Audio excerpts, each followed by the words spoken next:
yang menjadi penerima manfaat dari tema kita, yaitu ketersediaan air di Kota Cimahi. Kenapa kita bahas tentang ketersediaan air di Kota Cimahi?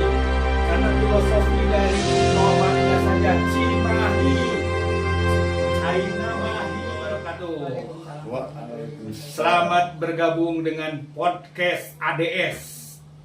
ADS itu Asosiasi Edi Sartono. Nah, ya, kita kebetulan dalam podcast ini mengundang Ibu Entin Sri Iswari sebagai narasumber dari akademisi dan juga ibu rumah tangga, betul Bu ya? Betul. Betul. Kemudian di sini juga hadir Pak Asep Keju sebagai warga masyarakat ya, yang menjadi penerima manfaat dari tema kita, yaitu ketersediaan air di Kota Cimahi. Kenapa kita bahas tentang ketersediaan air di Kota Cimahi? Karena filosofi dari namanya saja Cimahi, China Mahi, artinya ketercukupan air di Cimahi. Dan memang nenek moyang kita dulu di Cimahi ini menginginkan warganya harus cukup dengan air. Namun faktanya bagaimana? Ini sekelumit nanti akan diceritakan oleh Ibu Entin, baik sebagai ibu rumah tangga yang menerima langsung karena beliau ini ada di dapur. Ya, selalu apakah air ada buat mandi? Apakah air juga ada buat masak dan segala macamnya. Ya, kemudian nanti juga dari Pak Asep ya, Pak Asep ini warga yang juga penerima manfaat dari air ya. Bagaimana dengan situasi wilayah di Cimahi Utara yang dimana Pak Asep tinggal sekarang soal ketersediaan air? Oke, teman-teman ya, mari kita dengarkan terlebih dahulu, kita suasananya ngobrol saja ya dalam acara ini. Mungkin silakan Bu Buntin, kira-kira bagaimana itu masalah ibu-ibu kekurangan air menjerit ya? Oke, silakan. Jadi karena ada perubahan iklim diakibatkan oleh El Nino, badai El Nino, katanya kita mengalami kekeringan yang cukup panjang gitu. Nah, lucunya kan itu ada ramalan-ramalan tentang hal seperti itu, bencana alam, tapi kenapa tidak diantisipasi gitu ya. Jadi semua masyarakat itu mengalami kesusahan air selama berbulan-bulan. Nah, di Cimahi gimana? Ya Cimahi, termasuk Oke. Cimahi, karena itu kena dampak El Nino, dampak keringan gitu, susah air gitu. Nah, Cimahi katanya punya BULD gitu ya, semacam PDAM mungkin, tapi ini dalam bentuk BULD, badan usaha apa? Layanan. Daerah L-nya, Layanan. apalagi ya, gitu. Nah, tapi BULD yang dimiliki Cimahi itu cuma cukup untuk menyediakan air untuk kebutuhan air minum. Jadi untuk cuci pakaian, mencuci segala macam, untuk mandiri harus masyarakat itu harus menghemat sehemat mungkin, katanya gitu ya. Itu saya baca di media itu yang seperti itu, kondisi seperti itu. Bayar nggak itu Bu?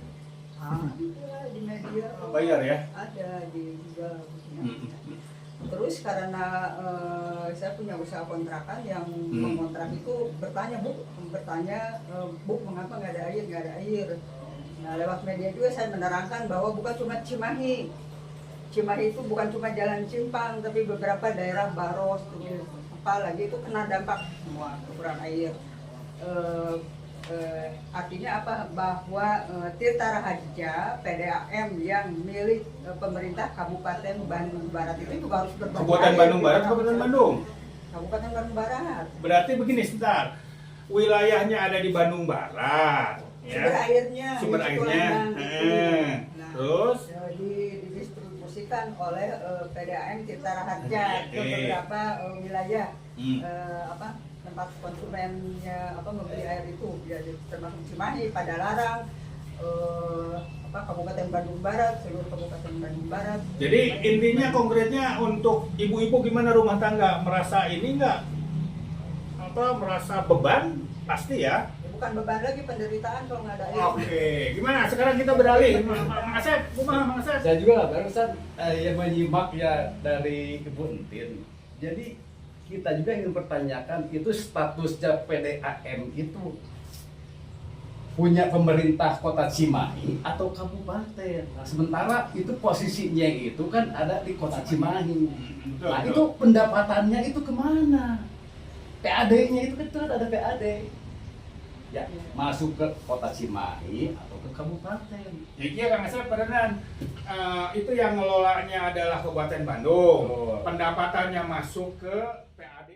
PDAM. Baik, jadi gini Bu, soal PDAM itu kan ada dua hal di Cimahi itu. Pertama PDAM dikelola oleh Tirta Raharja ya. Raharja. Yang kedua ada BLUD, Badan Layanan Umum Daerah terkait pengelolaan air yang dibendung itu di pemerintah Kota Cimahi, yang mana disalurkannya paling ujung tuh hanya sampai Cigugur, terus Baros sampai sedikit Utama, tidak semua Terbatas jangkauannya. terbatas jangkauannya. Artinya kan kata Ibu tadi tidak coveragenya itu tidak Iya. menjangkau semuanya ya.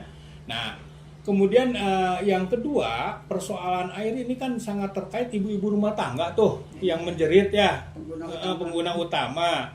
Ya, yang ketiga itu aspek yang terkait dengan air itu bahwa kehadiran pemerintah kota ini dengan penyediaan air itu bagaimana, terutama nanti kan di musim kemarau dan segala macam yang sangat dibutuhkan ya Bu ya. Ya. Nah, menurut Ibu di sesi ini hadirnya pemerintah itu dengan kondisi air itu apakah seperti kata Pak Asep tadi dinyatakan PAD-nya masuk ke Kabupaten Bandung dan ke Bandung Barat, sumber airnya di Bandung bayar, ada royalti ya pemilik lahan, sementara Cimahi konsumennya dari Cimahi. Tadi Iya. pertanyaannya Cimahi dapat apa?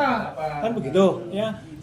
Nah, ya katanya kan udah dapat air tapi kan bayar. Nah, artinya pemerintah hadir itu adakah subsidi atau segala macamnya gitu ya. Bantuan Bantuan. air. Nah, mungkin dari persoalan ini kalau boleh dari pembicaraan Ibu yang tadi sangat membutuhkan air di rumah tangga, pembicaraan Pak Asep yang terkait di kontribusinya ya karena pelanggannya itu banyaknya dari Cimahi dapat apa ya. Nah, jadi emak-emak menjerit simpulnya tidak dapat apa-apa PAD kita. Ya, emak-emak menjerit, Ibu, Iya, tapi iya, tapi PAD tidak nggak ada. Iya. Duitnya Tidak dari ada kita, bantuan. dari masyarakat. Nah, ini yang harus kita pikirkan. Artinya pemerintah bagaimana negosiasi, bagaimana mengurus soal PDAM itu. Apakah mau tetap dikelola bersama atau dikelola terpisah dan segala macam, ya itu kita serahkan nanti ya kepada yang resmi pemerintah setempat. Mungkin itu barangkali kesimpulan yang bisa saya sampaikan.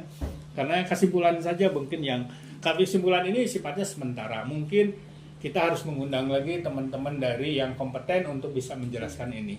Next time better. Oke, terima kasih. Wassalamualaikum warahmatullahi wabarakatuh.